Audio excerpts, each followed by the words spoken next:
Hello friends, welcome back to my channel. চলে এসেছি নতুন আবার একটা ভিডিও নিয়ে। তোমরা সবাই কেমন আছো? আশা করছি ভালো আছো। আমিও বেশ ভালোই আছি। আর আজকের দিনটা না আমার কাছে খুবই স্পেশাল একটা দিন, কারণ আজকে আমার সেই ছোট্ট মানাটার জন্মদিন। আর আজকে দেখো মেঘটার কী অবস্থা, পুরো সকাল থেকে একদম ভোরবেলা থেকে দেখছি অন্ধকার করে দিয়েছে, আর থেকে থেকে বৃষ্টি আসছে, তার সঙ্গে ঝড়। তো এই দিনটা দেখে সেই দিনটার কথা খুব মনে পড়েছে, যেদিন আমার মেয়ে আমার কাছে এসেছিলো। সেদিন ছিল আমফানের দিন আমার মেয়ে আমার কাছে এসেছিলো, আর ও হয়েছিল সেদিন। আর আজকে যে এমনি নর্মাল বৃষ্টি যেমন হয় সেভাবেই সেরকম বৃষ্টি হচ্ছে। তো দেখি বারবার মনে পড়ে যাচ্ছিলো সেই দিনটার কথা। তো দেখো সারাদিন তো সেই যেমন একটু নর্মাল দিন যায়, ভাত মাছ এভাবেই করে দিয়েছিলাম, পায়েসটা সেভাবে কিছু করে দিইনি, যেহেতু 5 বছরের হয়নি। তো আগে 5 বছরের হোক, তারপরে পায়েস টায়েস করে দেওয়া যাবে তখন। এখন যেহেতু এই 4-এ পড়লো, তো বড় থেকে জিজ্ঞেস করলো, হ্যাঁ তুই পায়েস টায়েস করার দরকার নেই, তোমার যখন একটা মনের ইচ্ছা আছে ওইটা তুই শুরু করতে পারিস। তো যেহেতু 3টে বছর পেরিয়ে এসে, সে 3টে বছর কিছুই করিনি সেভাবে। তাই যেহেতু জন্মদিনটা আমাদের করা চলে না, তো একটা মাত্র মেয়ে, এখন তো অনেকেই করছে, করা যাদের চলে না তারাও করছে। সেই জন্যে জন্মদিনের দিন হয়তো করবো না, কিন্তু জন্মদিন হয়তো 2-3 দিন পেরিয়ে গেলে সেদিন এমনি একটু সেলিব্রেট করবো জন্মদিনটা নিয়ে। তো দেখো সকাল থেকে তো বাইরে বেরোতে পারেনি ও, যে নতুন জামা পরে একটু মন্দিরে গিয়ে প্রণাম করে আসবে সেটাও পারেনি, উনি ঘরের ঠাকুরকে প্রণাম করেছিল।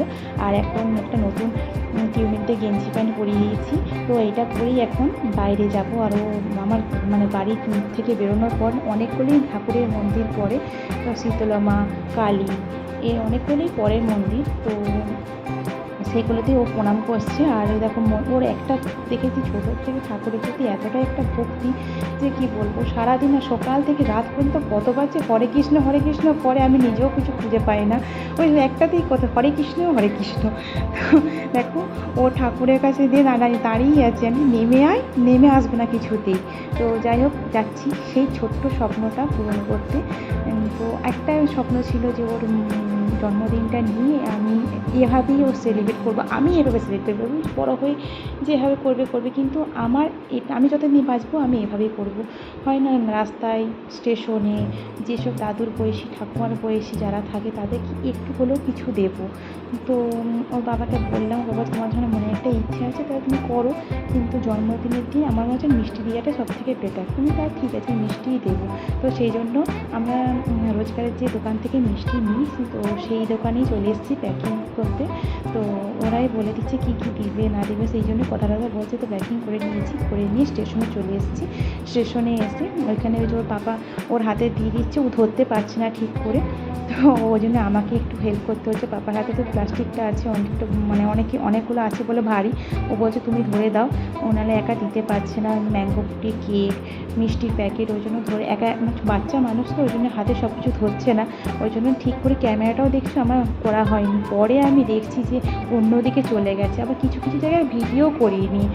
কী বলবো, হয়তো বলবে দিচ্ছে বলে ভিডিও করছে, না সেটা না, দিচ্ছি বলে ভিডিও করছি তা না। এই ভিডিওটা দেওয়ার একটাই আমার কারণ, যে আমার মেয়ে বড় হয়ে দেখতে পাবে যে মা এইভাবে প্রথম জন্মদিনটা আমার এভাবেই পালন করেছিল। আর গ্যালারিতে থাকলে তো ভিডিওটা ডিলিট হয়ে যাবে, তো ইউটিউবে থাকলে তো ডিলিট হবে না, এটা বড় হয়ে দেখবে। আর আরেকটা হচ্ছে আমার ছোট আনন্দের মুহূর্তগুলো তোমাদের সঙ্গে শেয়ার করা। এই দুটি কারণের জন্য ভিডিওটা ছাড়া, নাহলে আমি ছাড়তামও না। তো যাই হোক চলে এসেছি এইখানে, তো কিছু দাদু ঠাকুমা ওদেরকে দিয়েছি, আর কিছু দেওয়া বাকি আছে। তো এখানে এতটাই অন্ধকার ছিল যে ঠিকভাবে ভিডিওটা আসছেও না, তো অনেকে আবার ঘুমিয়েও পড়েছিল, কারণ অনেকটাই রাত হয়ে গিয়েছিলো। আর দেখো এই যে ঠাকুমা ঘুমিয়ে গেছে, ঠাকুমাকে ডেকে তুলে তারপরে মিষ্টির প্যাকেটে যা কি এত হাসি, ওই কয়েক সেকেন্ডে হাসিটা না পুরো মনটা ভরে গেছিলো, বিশ্বাস করো। এমন আনন্দ হয়তো আমি কখনোই পাইনি ওই হাসিটাতে যা পেয়েছি আমি। আর আমার মেয়ে তো দিয়ে ভীষণ খুশি, কারণ ওর একটা ছোটোর থেকে না খুব ভালো একটা অভ্যাস আছে, যদি একটুখানি জিনিস হয় না সবাইকে দিয়ে খায়, ওখানে বলতে হয় না, নিজে খায় না, সবাইকে দিবে, দিয়ে তারপর নিজে খাবে লাস্টে যতটুকু থাকবে। তো দেখো এখানেও একজন বসে আছে, কাকু চোখে দেখতে পায় না, তার পাশেটা হচ্ছে ওর মা, ঠাম্মা। তো ওইদিকে দিতে গেছিলাম। তো এনারাও খুব খুশি হয়েছে দিয়ে, আমার মেয়েকে কত আশীর্বাদ করছে, আমার ভীষণ ভালো লাগছে। আর আমার এইটুকুই বলা যে তোমরা ওকে অনেকটাই আশীর্বাদ করো আমার নানাইকে, যেন ও বড়ো হয়ে এভাবেই গরিব মানুষদের পাশে দাঁড়াতে পারে, ভালোভাবে মানে সৎ পথে যেন থাকতে পারে। আর বেশি কিছু দরকার নেই মা হয়ে, আর মানুষের মতো মানুষ হতে পারে, ব্যাস আর কিছু চাওয়ার নেই। আর এই জন্মদিনটা আমি যতদিন বাঁচবো ততদিন এভাবেই পালন করতে, আমি এভাবে পালন করতে পারি। আর তোমরা পাশে থেকো।